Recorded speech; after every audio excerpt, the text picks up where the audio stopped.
Hello, my dear friends and students of class 8. Our lesson is how to construct rhombus. How to construct rhombus? Best. BE 4.5 centimeter, ET 6 centimeter. Welcome to my Acer tutorial channel. If you are here for the first time, congratulations. Please don't forget to subscribe these channels. अनि यो नेपालीमा मजाले तपाईलाई मसँग construct गर्न म सिकाइरहेको छु। अलिक अगाडिको भिडियो तपाईले पाउनुहुन्छ भने प्यारालेलोग्राम तपाईले सिक्नुभयो। त्यहाँदेखि यो अरु सिम्पल क्वाड्रिलेटरल सिक्नुभयो। जम्प क्वाड्रिलेटरल तपाईले सिक्नु भयो। तपाईले त्यो लिंकमा पाउनुहुनेछ।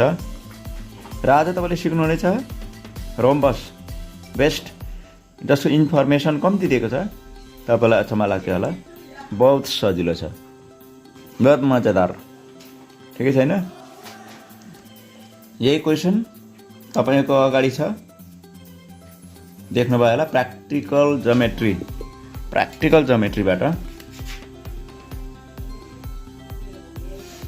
अच्छा, रोम्बस बेस्ट। अब रोम्बस कस्तो हुन्छ तपाईलाई अलिकति रोम्बसको इन्ट्रोडक्सन दिउँ। रोम्बस हेर्दा स्क्वायर जस्तै देखिन्छ। स्क्वायर चाहिँ होइन तर हो। अल साइड इक्वल हुन्छ। इक्वल भनेको बराबरी। यो जति छ त्यति नै यो, त्यति नै यो, त्यति नै यो बराबरी हुन्छ। अपोजिट साइड बराबरी हुन्छ। जसको चाहिँ डायगोनल हुन्छ यो बराबरी हुँदैन। एकपट्टिको लामो हुन्छ, अर्कोपट्टिको डायगोनल छोटो हुन्छ। यो भए तपाईलाई रोम्बस कस्तो हुन्छ भन्ने लाग्दैछ होला। मैले रोम्बस यस्तै हुन्छ है भनेर मैले बताइदिएको छु हैन। ल अब अर्को कुरा गरौँ। हामीले कन्स्ट्रक्ट गर्न गइरहेको जुन चाहिँ रोम्बस छ बेस्ट, मैले भनिहालेँ जहिले पनि हामीले रफ स्केच रोम्बसको नक्सा बनाउनु पर्छ हो। अब अर्को लाइन अलिक त्यति नै टाढा हुन्छ, यसो पत्याउने नक्सा रफ भए पनि अलिक हेर्दा रोम्बसै जस्तो बनाइदिनु पर्यो हो। अब बीएसटी भन्दैछ नि त, बीएसटी लगाइदिएपछि अब हेर्नुहोस् न यहाँ बीई कहाँनिर छ 4.5 भनेपछि यसको अपोजिट 4.5। फेरि रोम्बसको चारैपट्टि बराबरी हुन्छ, त्यसले गर्दा सबैतिर 4.5 बुझ्यो हैन। 4.5। अर्को कुरा रहेछ इटी चाहिँ 6 सेन्टिमिटर रहेछ। मैले यहाँ इटी यस्तो गर्दै हो। यो इटी चाहिँ 6 सेन्टिमिटर भनेपछि यो लाइनको चाहिँ हामीलाई 6 सेन्टिमिटर दिएको छ। अलिक बुझेन होला, 6 सेन्टिमिटर। ल अब यहाँबाट हामीलाई सजिलो हुन्छ। पहिला चाहिँ हामी चाहिँ डायगोनललाई तान्ने है, डायगोनललाई तान्ने। त्यसको लागि चाहिने सामग्रीहरू मैले पहिल्यैदेखि बताउँदै आएको। कम्पास रेडी, कम्पास स्केल एकदम रेडी हुनु पर्यो, ठिक छैन? मागेर भए पनि राम्रो खालको कम्पास स्केल चलाउनु पर्यो हो। यो खानदानी काम हो। ल हुन्छ। अच्छा, सबभन्दा पहिला सुरु गरौँ कहाँबाट? इटी हैन। इटी कति सेन्टिमिटर? 6 सेन्टिमिटर। अब यो स्केलमा तपाईले देख्नु हुँदै होला नि, 0 कहाँ छ? यहाँनिर छ। देखे कि देखेन? देखेन? आँखा कमजोर छैन होला। यहाँबाट ताने 6 सेन्टिमिटर भयो। 6 सेन्टिमिटर वा किन नहुन्? टक्कै 6 सेन्टिमिटर भयो। नाम राखिदिउँ इटी है। इटी हो, इटी भयो। कति सेन्टिमिटर? 6 सेन्टिमिटर भयो है। अब हामीले बी खोज्नु पर्यो हैन। बी खोज्नु पर्यो। यताबाट 4.5 सेन्टिमिटर, यताबाट 4.5 सेन्टिमिटर। ल त अब त्यसको लागि चाहिँ यहाँ एउटा लाइनको सहायता लिँदैछौँ है। एउटा लामो लाइन र्यान्डम तान्ने। एउटा पोइन्ट फिक्स गरिदिइहालौँ यहाँनिर। 0 यहीँ मिलाउने हो। भन्दैछ कि 1 2 3 4.5 4.5 भयो त के कम्पास मिलाउनु पर्यो होइन र यो बिस्तारै बिस्तारै तपाईँलाई प्र्याक्टिस हुँदै जान्छ नभए त हात तपाईँको यसरी काम छ बुझ्नुभयो हात यसरी काम छ ल अब ईबाट है 4.5 ईबाट 4.5 हो कहाँबाट ईबाट टीबाट पनि ई 4.5 ईबाट पनि 4.5 फेरि यतापट्टि पनि गर्दा हुन्छ इस किन भन्नुहोस् त रोम्बसको चारैपट्टि बराबर हुन्छ त यही 4.5 सबैलाई हुन्छ इस फेरि यताबाट पनि मजा आएन अब सजिलो हुँदो रहेछ हो प्र्याक्टिस गरिबस्यो भने यसरी सजिलो हुन्छ अब प्र्याक्टिस छैन भने चाहिँ हात यसरी काम छ ल अल द बेस्ट आज प्राय सकिएको छ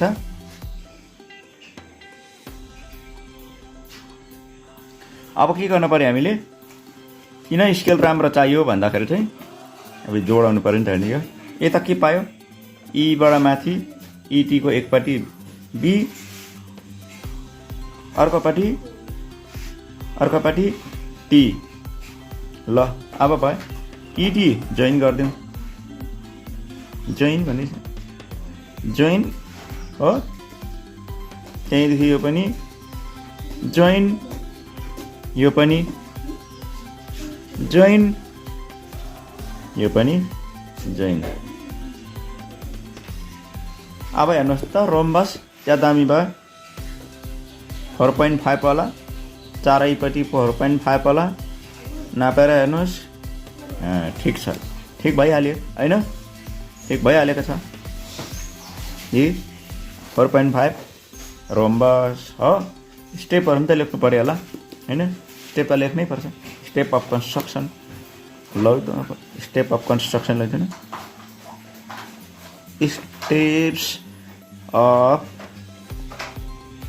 कन्स्ट्रक्सन है नम्बर 1 मा छ तपाईँले देख्नुभयो BEST यो टी होइन टी चाहिँ यहाँ छ BEST यो रोम्बस भयो र तपाईँलाई स्टेप अफ कन्स्ट्रक्सन यहाँनिर लेख्न भेरी इम्पोर्टेन्ट छ तपाईँले कन्स्ट्रक्सन गरे स्टेप लेखेन भने मार्क्स पाउँदैन अब हेर्नुहोस् सबभन्दा पहिलो कुरो त construct rough sketch of rhombus based यो रफ स्केच यो हो हातले बनायो त्यो करेक्ट हुँदैन होइन तर यो चाहिँ करेक्ट हो कन्स्ट्रक्सन इज कन्स्ट्रक्सन करेक्ट हुनुपर्छ त्यसको बादमा ड्र डायगोनल इटी 6 सेन्टिमिटर हामीले यो ड्र गर्यो त्यहाँबाट draw an arch of 4.5 centimetre from ENT edge centre E र टीलाई चाहिँ सेन्टर बनाएर हामीले 4.5 सेन्टिमिटरको हामीले के गर्यो आर्च ताने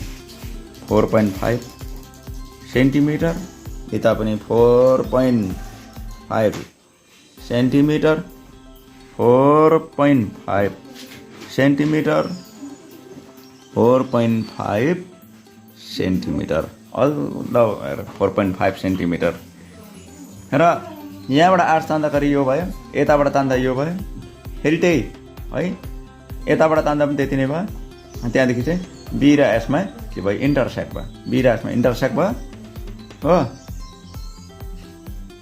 त्यसको बादमा join ES ST BT and EB scale राखेर टक्कै जोइन गर्नु पऱ्यो राम्रोसँग जोइन गऱ्यो कसरी जोइन गर्छ तपाईँले देखिहाल्नु भयो हो देखिहाल्नु भयो त्यसको बादमा 10 BEST base is required rhombus okay सक्यो हो यसरी सकिन्छ ल अब कङ्ग्रेचुलेसन तपाईँलाई तपाईँले पनि एउटा कुरा पाउनु हुँदैछ त्यो चाहिँ के होला भन्नुहोस् त होमवर्क ल होमवर्क म 2टा जस्तो चाहिँ दिनु पर्ला नम्बर A मा पनि रोम्बस B मा पनि रोम्बसै होला